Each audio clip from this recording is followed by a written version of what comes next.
कहानी सुनना किसे पसंद नहीं है। बचपन में भी हमने नानी दादी से कहानियां सुनी थी। आज हम कहानी के बारे में ही पढ़ेंगे।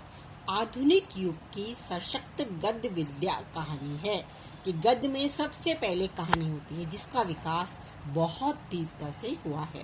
पहले हम क्या करते थे, एक दूसरे से सुन कर करते थे। बाद में ऋग्वेद, यजुर्वेद, सामवेद, इनमें भी छोटी छोटी कहानियां प्रचलित थी। ये बहुत प्राचीन विधा है। इसका स्वरूप बदलता रहता है। कहानी का प्रमुख गुण जीवन की किसी एक घटना का चित्रण होता है। जो कहानी होती है वो सिर्फ एक घटना, एक वर्णन, एक व्यक्ति के बारे में बताया जाता है। अब एक कहानी के प्रमुख तत्व किसे हम कहानी कहेंगे? जिसमें कथा वस्तु हो, पात्र हो, उसमें देश काल की ज्ञान दे और उस समय की परिस्थितियों के बारे में हमें बताए। आधुनिक कहानी का जन्म 1901 ईस्वी को माना जाता है कि कहानी कब से शुरू हुई? आधुनिक युग में 1901 को। अब आधुनिक कहानी इसके चार भागों में बांटा गया है। उद्भव काल, विकास काल, उत्कर्ष काल, प्रगति या प्रयोगवाद काल। उद्भव काल हुआ 1901 से 1915 ईस्वी तक। विकास काल हुआ 1916 से 1935 ईस्वी तक। उत्कर्ष काल हुआ 1936 से 1950 ईस्वी तक। प्रगति और प्रयोगवाद काल माना गया 1950 से लेकर बाद के काल को प्रगति काल या प्रयोगवाद काल के नाम से जाना जाता है। अब हम पढ़ते हैं कि कहानी कितने प्रकार की हो सकती है। कहानी भी कई तरह की होती है। कुछ आदर्शवादी होती हैं, कुछ यथार्थवादी होती हैं, कुछ अकहानी, सचेतन कहानी, नगरबोध और मनोवैज्ञानिक कहानियां। तो सबसे पहले हम पढ़ते हैं कि आदर्शवादी कहानी कैसे होती है। जिस कहानी में कोई आदर्श प्रस्तुत किया जाए, जैसे अपने रामायण की अलग अलग कहानियां हैं जिसमें राम को क्या अच्छा पुत्र, अच्छा पति, अच्छा बेटा, अच्छा राजा के नाम से जाना जाता है, तो ठीक इसी प्रकार की कहानी को आदर्शवादी कहानी कहा जाता है। इसका प्रमुख उद्देश्य क्या है? सामाजिक सुधार करना। इसमें सामाजिक बुराइयों को रोकने और कम करने का प्रयास किया जाता है और इसमें एक आदर्श प्रस्तुत किया जाता है और इससे समाज की वस्तुस्थिति का चित्रण कम होता है। मतलब ऐसे आदर्श पात्र कम ही होते हैं, ऐसे आदर्श लोग कम ही पाए जाते हैं। अब इसके प्रमुख लेखक कौन है? कौन से? आदर्शवादी कहानी के प्रमुख लेखक प्रेमचंद को माना गया है। प्रेमचंद ने पंच परमेश्वर, बूढ़ी काकी, ये इनकी आदर्शवादी कहानी मानी जाती है। जयशंकर प्रसाद में आकाशदीप और पुरस्कार। तीसरा है गुलेरी, उसने कहा था ये आदर्शवादी कहानी मानी जाती है। चौथा सुदर्शन की हार की जीत, ये भी आदर्शवादी कहानी मानी जाती है। अब दूसरा आया यथार्थवादी कहानी। समाज की वास्तविकता का चित्रण किया जाता है, अर्थात समाज में उस समय क्या परिस्थितियां थी और लोग कैसा व्यवहार करते हैं, उसको लेकर यदि हम कहानी की रचना करते हैं तो उसे हम कहते हैं यथार्थवादी। इसमें सामाजिक रूढ़ियों का, अंधविश्वासों का, शोषण का, भ्रष्टाचार का चित्रण उसी रूप में किया जाता है जैसे कि उस समय की घटनाएं हो रही हैं। उसी रूप को पात्र मानकर, उसी को उद्देश्य मानकर कहानी की रचना की जाती है, तो उसे हम यथार्थवादी कहानी कहते हैं। इसका प्रमुख उद्देश्य क्या होता है? ग्रामीण और शहरी समाज में जो मुख्यतः समस्याएं हैं, उस समय की परिस्थितियां हैं, उनका चित्रण किया जाता है। समाज की आर्थिक, राजनीतिक विषमताओं का यथार्थ चित्रण किया जाता है कि उस समय की आर्थिक स्थिति कैसी है, राजनीतिक स्थिति कैसी है, सामाजिक स्थिति कैसी है, उसका चित्रण किया जाता है। तीसरा, मध्यम व निम्न वर्ग की वास्तविक स्थितियों का भी चित्रण किया जाता है कि उस समय मध्यम वर्ग की क्या स्थिति है और निम्न वर्ग की क्या स्थिति है। अब इसके प्रमुख लेखक हैं हरिशंकर परसाई। इसमें भोलाराम का जी आपने पढ़ी होगी, बहुत ही अच्छी कहानी है जो कि यथार्थवादी कहानी है, जिसमें बताया था कि एक व्यक्ति मर जाता है, बेचारे की पेंशन नहीं बनती और पेंशन के चक्कर में उसका जो जीव है, उसकी आत्मा है, फाइलों में ही अटकी रहती है। मोहन राकेश की परमात्मा का कुत्ता।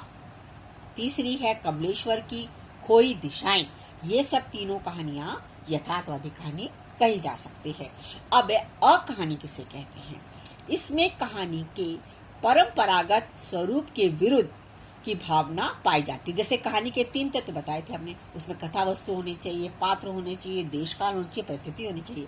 तो कह रहे जो परंपराएं हैं उसके विरुद्ध जो कहानी की रचना की जाती है उसे हम अकहानी कहते हैं।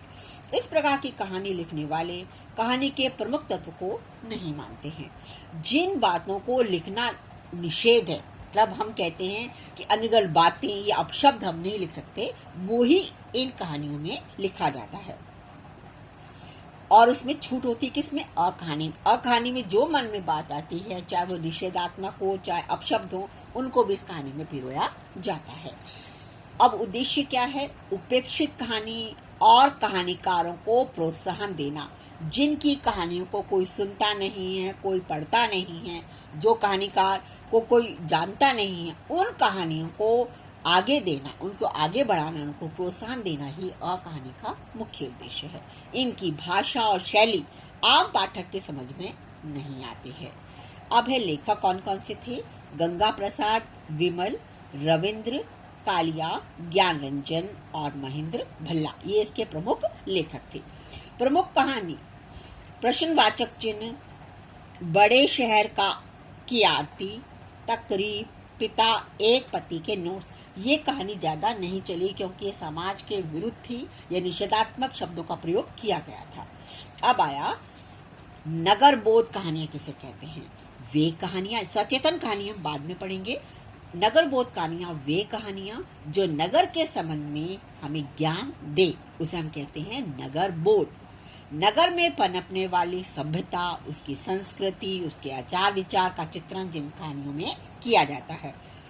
तो क्या इसका उद्देश्य होता है? शहरों और महानगरों में उनके क्या जीवन मूल्य हैं और कितनी तेजी से उसमें लोगों की सोच बढ़ रही है या बदल रही है, इसका मार्मिक ढंग से प्रस्तुतिकरण नगर बोध कहानियों में दर्शाया जाता है।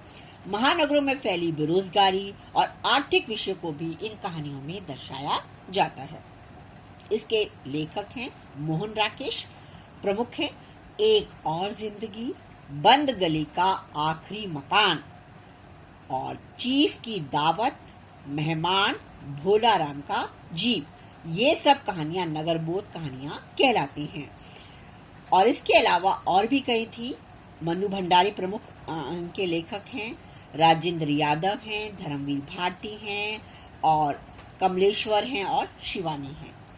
अब आया मनोवैज्ञानिक कहानी किसे कहते हैं? जो मानव मन के अंतर्द्वंद्वों का बारीकी से चित्रण किया जाए, मतलब मन में जो हमारे विचार उठ रहे हैं उन विचारों को केंद्र मानकर जो कहानी लिखी जाती है उसे मनोवैज्ञानिक कहानी कहते हैं। जिसके प्रमुख लेखक हैं जनेंद्र, एक रात, एक ईलाचंद्र जोशी, भगवती प्रसाद वाजपेयी और अज्ञे ने 70 कहानियां लिखी हैं, जिनमें से रोज इनकी प्रमुख हैं। अब हम पढ़ते हैं सचेतन कहानी किसे कहते हैं। 1960 से 1970 के बीच की नई कहानी को सचेतन कहानी का नाम दिया गया था। ये रचना प्रवृत्ति भारत में अमेरिका से आई थी। अमेरिका में पहले एंटी स्टोरी के नाम से जाना जाता था, भारत में सचेतन कहानी के नाम से इसे जाना गया। इसमें व्यक्तिगता को विशेष ध्यान दिया गया, मतलब व्यक्ति विशेष को केंद्र मानकर कहानी की रचना की गई। इसमें सामूहिक चेतना व युग संदर्भों को गान किया गया। इसमें आशावादी दृष्टिकोण प्रमुख है। इसमें व्यक्ति के दुखों से निजात पाकर उसके एक दिन फिरेंगे, इसको केंद्र मानकर कहानी की रचना की जाती है। भविष्य के लिए आश्वस्त है, उन्हें पता है कि हमारा भविष्य अच्छा रहेगा, इसको केंद्र मानकर कहानी की रचना की जाती है। उसे हम कहते हैं सचेतन कहानी। इसके लेखक हैं हिमांशु जोशी, महीप सिंह, मधुकर सिंह, वेद राही और श्याम परमार। हिंदी कहानी की प्रमुख शैलियां, वही हिंदी कहानी किन किन शैलियों में लिखी गई। सबसे पहले है मनोविश्लेषणात्मक। मनो मतलब मन का विश्लेषण करके कहानी की रचना की जाना, उसे कहते हैं मनोविश्लेषणात्मक शैली।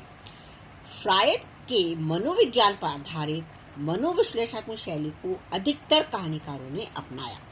इसके आधार पर पात्रों की मनोदशा पर प्रकाश डाला जाता है कि जो पात्र है उस समय उनकी क्या मन की स्थिति है, उसको केंद्र मानकर मनोविश्लेषणात्मक कहानियां लिखी जाती हैं। दूसरा है आत्मकथात्मक।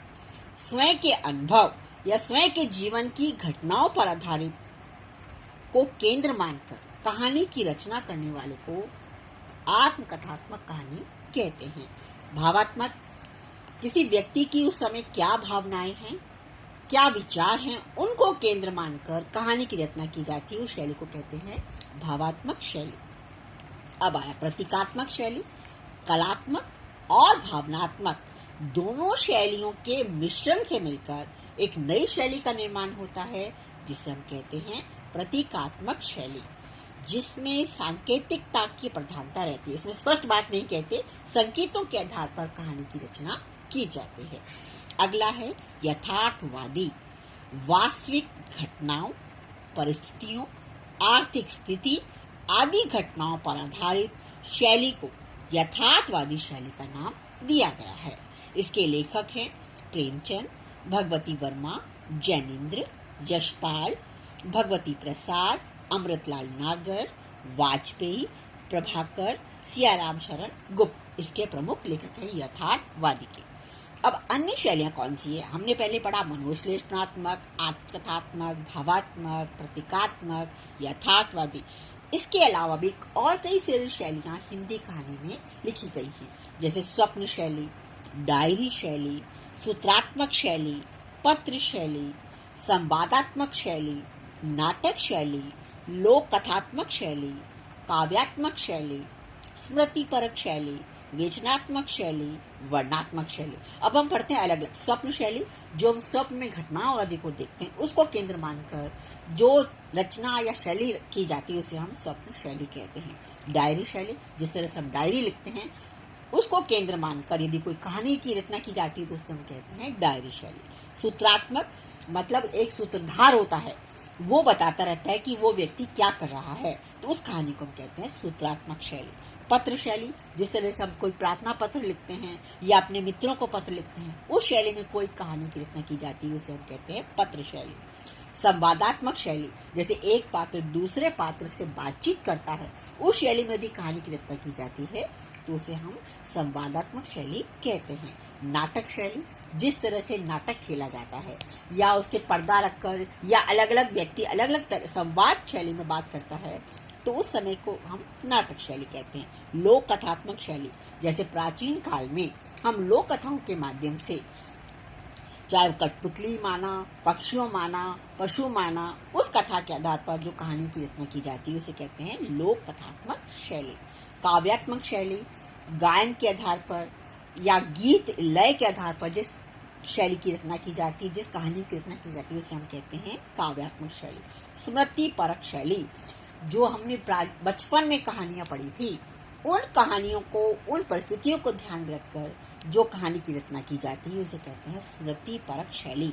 विवेचनात्मक शैली, जैसे कोई कहानी पहले हमने पढ़ी थी और आधुनिक काल में क्या था, उन दोनों की तुलना करके, उनकी विवेचना करके जो कहानी की रचना की जाती है उसे कहते हैं विवेचनात्मक शैली।